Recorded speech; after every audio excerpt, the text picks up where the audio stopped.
So we've got something different today. This is my favorite new retro from the 80s. I know we've got Dunks, we've got Jordan 1s. Well, actually we got plenty of Jordans from the 80s, from the 1 through 4. We've got the New Balance 550/650, depending on which height you want and all that stuff. All of those are great, but these are a little bit different and I'm here for it. I think these are awesome.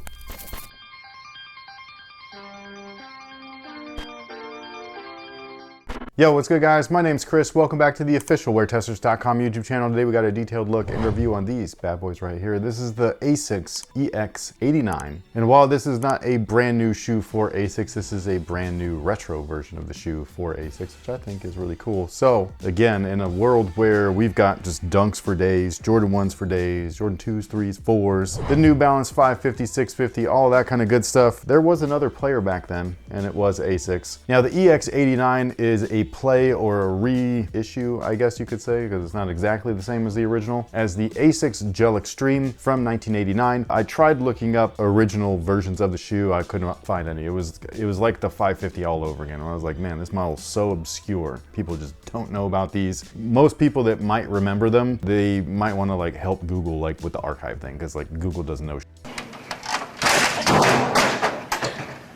We do have a blurb or whatever, the description from Asics. And since that's all we've got to go with, that's what I'm gonna read you guys. So the EX89 sneaker blends the heritage influences of the Gel Extreme basketball shoe from 1989 with modern cushioning properties. So what they mean by that is a lot of these shoes from the 80s and a lot of them nowadays, they use what Asics is known for, which is Asics gel cushioning.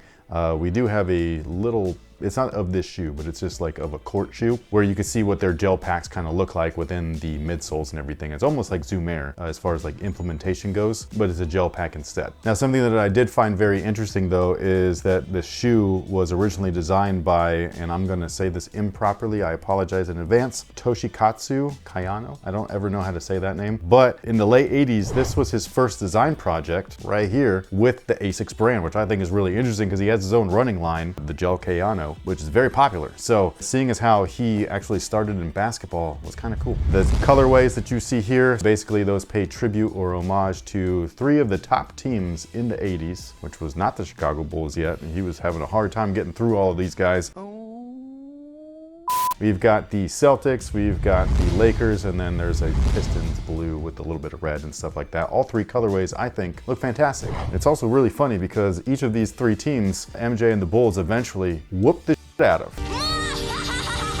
But anyways, it says that we updated the cushioning system with our FF Blast technology, and they also added some extra sculpting and stuff to the heel to make it a little bit more functional during all-day wear. Now, the only downside to the updated tech is that it's housed inside of this rubber cupsole. It's a full-on cupsole. There's no exposed EVA wedge like there is on the 550 or on an Adidas Continental or on a Reebok Club C/85. There's so many cool 80 models. I fucking love all of them. Like, they look so amazing. But anyways, you can't really feel the cushion that's in here, so it's all going to be like, you know, housed in this really hard rubber cupsole and everything. For me, that's fine. That's the type of shoe that I prefer to wear like long term nowadays. I can't use a lot of cushion, otherwise it messes up my ligaments and stuff. It's super weird. So if you're a younger guy and you don't like this cupsole feel, I understand. However, if you're an older dude or you're just a guy that just likes this kind of stuff, then this is probably going to be right up your alley. Now, as far as the insole goes, I've tried to take them out of every pair. They super glued the hell out of them in there. So basically it's Ortholite. It's got a little sticker on there. It also comes with a little hang tag and they feel pretty good. So they don't feel quite like an Air Jordan 1. So this is where I'm going to kind of compare them to the other cupsoled options, where Jordan 1, especially in the forefoot, is very low to the ground. Like you could damn near fold those things in half. So that's more of like a barefoot feeling cupsole, whereas the Dunk sits a little bit higher and it's a little bit firmer. This is more in line with that, but even a little thicker, I'd say. So this feels like you're a little bit more lifted off the ground than a typical average Nike Dunk. Sort of like a Puma Clyde, you know what I mean? So not quite as low feeling to the floor, but obviously you can see the stack height's a little bit different. So yeah, so they're not uncomfortable. They're not mad comfortable. They're just an average neutral shoe.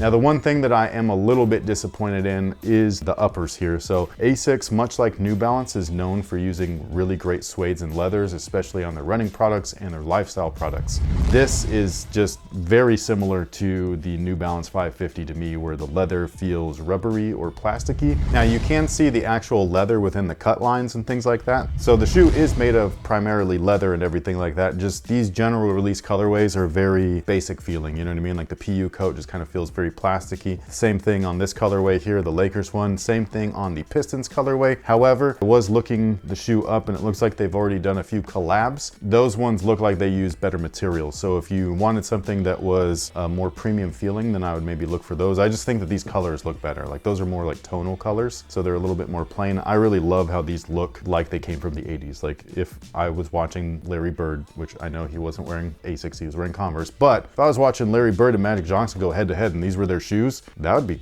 cool. Like, and I'd totally believe it. I like that they chose to go with a cream midsole for the green ones. You know, I normally don't like the pre-aged look, but I've just been seeing it so much lately that some of them are better than others. This being one of them where I agree, like this doesn't look too bad. I think that those reimagined 3s are another one. It doesn't look too bad. Lost and Found 1s, they're okay. When we did the Vibe Remake Lab shoe, that aged midsole, didn't like it. That's because it's like a harsher. It was like really dark yellow. Yeah, well this is just enough so that you can tell it's different from the white. Exactly, and I like that. I don't mind slight aging. I don't want it to look straight and old, you know what I mean? Like it's a little weird. Something that's very cool about this particular shoe though is if you do go onto Asics' website, they basically have a tab on there for like all the sizing and it says men's and then just lists all the men's size. And then if you're a women's size, you can just click the women's tab and it'll automatically convert it for you. Meaning that this is a true unisex shoe. This is something that I feel that Jordan and Nike should take note of, because having women's exclusives, especially on colorways that look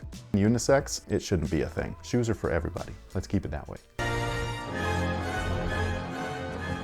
Now, as far as the sizing is concerned, they do fit true to size, so whatever you typically wear, that's exactly what I would order. I think that they look and feel awesome as far as like a retro caliber type of sneaker. Again, this is probably like my favorite new retro just because I've never had a pair of these and I think that they're really great. I think that they look really cool. They fit in line with the theme of like my style. I think I do really only wear like 80s style shoes now.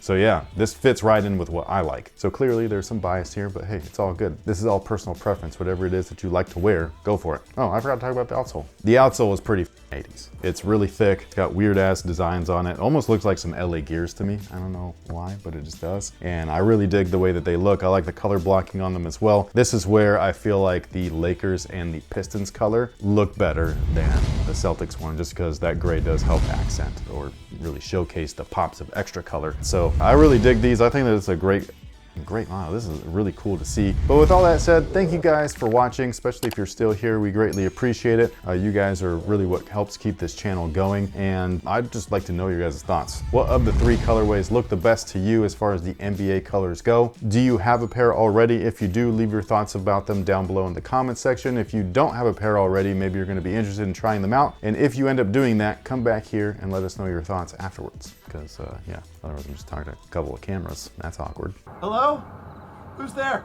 So with all that being said, thank you so much for being here. We greatly appreciate it. We'll catch you on the next one. So until then, have a good one.